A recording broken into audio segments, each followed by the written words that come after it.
በስመ አብ ወወልድ ወመንፈስ ቅዱስ አሃዱ አምላክ አሜን። በስም ስላሴ አምነን ተማሕፀነን ሓንቲ መዝሙር ክዝምር እየ። ድኻም ባሕሪ ኾይኑካ መሓውርካ እንተረብረበ ስጉምትኻ እንደልሂፁ ሕልናኻ እንተዕረበ ዓበሳኻ ክድምስሶ ዝኸፈለ ህይወቱ አምላክ ድኹማት ጎይታ ከጽንሐካዩ ብምሕረቱ ድኻም ባሕሪ ኾይኑካ መሓውርካ እንተረብረበ ስጉምትኻ እንደልሂፁ ሕልናኻ እንተዕረበ ዓበሳኻ ክድምስሶ ዝኸፈለ ህይወቱ አምላክ ድኹማት ጎይታ ከጽንሐካዩ ብምሕረቱ ጓሂኻ ዘይምነዎ ውድቀትካ ፍጽም ዝምነ ተስፋ ልብኻ ሰይሩ ተጐልበበካ ድነ እግዚአብሔር ብርሃን ህይወትካ ጉልባብ ሓዘን ዝኣሊ ኣሕዲሱ ተስፋኻ ከብርሃልካዩ ግብር ሓቕሊ ጓሂኻ ዘይምነዎ ውድቀትካ ፍጽም ዝምነ ተስፋ ልብኻ ሰይሩ ተጐልበበካ ድነ እግዚአብሔር ብርሃን ህይወትካ ጉልባብ ሓዘን ዝኣሊ ኣሕዲሱ ተስፋኻ ከብርሃልካዩ ግብር ሓቕሊ ሓዲካ ዝተለምካዮ ደላይ ልብቕም ነገር ንዕለትን ከይሓሰብካዮ በኒኑ እንክስወር ኣብ ማዕበል ባሕሪ ሓሳባት ተንሳፍፍ ብሻቕሎት ትዕግስትኻ ተጸንጊቑ ከተስተንፍስ ብንብሓት ትዕግስትኻ ተጸንጊቑ ከተስተንፍስ ብንብሓት ይርአለ ወሬታ ንዘይብሉ ጻር ይረዳዩ ሓሳባት ልቢ ዝምርምር ተበራበር ንገረን ድብህታ ይሰምዕዩ መልሰለዎ ንሕሽኽታ የሓይሽ ዝበሎ ለዋህ ጎይታ ፍጽም ልቢ ዘይከብሎ ንብሓት ጓሂ ናይ ወለዶ ገጹ ከመልስ ተሰፋ ብህያው ቃሉ ቤትካ ክድብስ ድኻም ባሕሪ ኾይኑካ መሓውርካ እንተረብረበ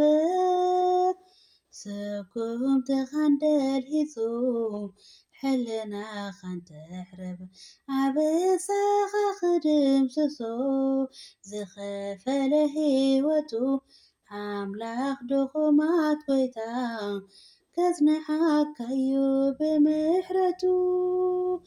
ዘመናት ዘይተመለሰ ትልብኻ ዝሓስቦ ሕቶ ዛዕሪ ውሽጢ ቤትካ ዕረፍቲ ዘይተረኽቦ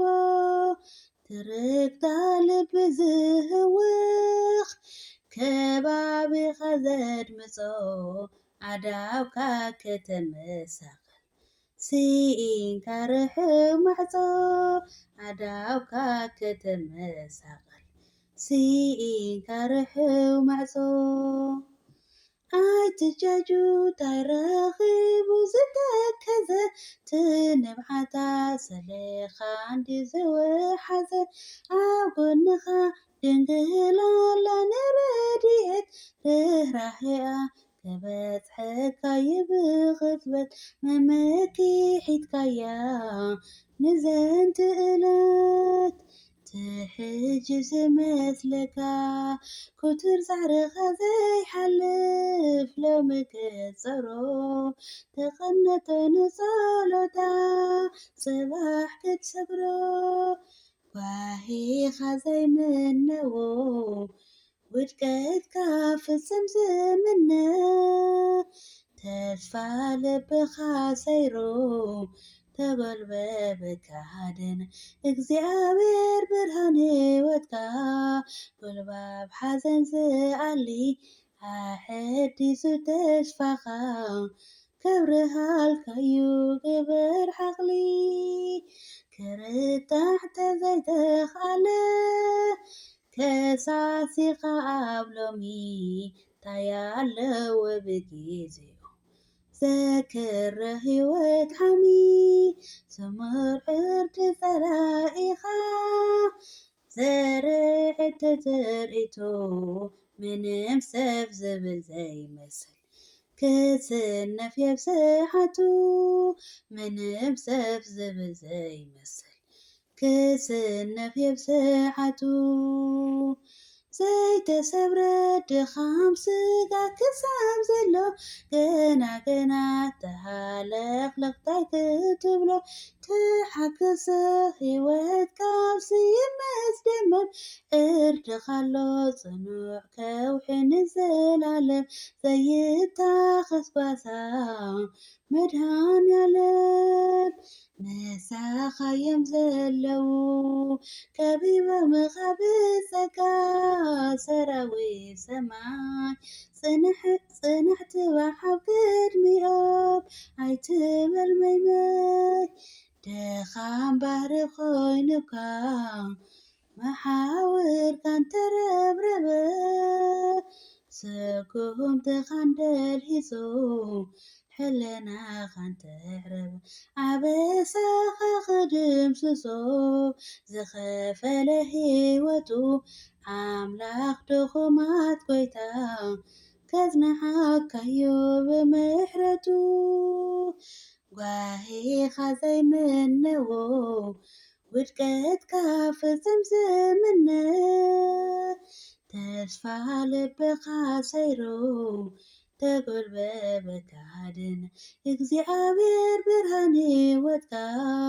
ጐልባብ ሓዘን ዝኣሊ ኣሕዲሱ ተስፋኻ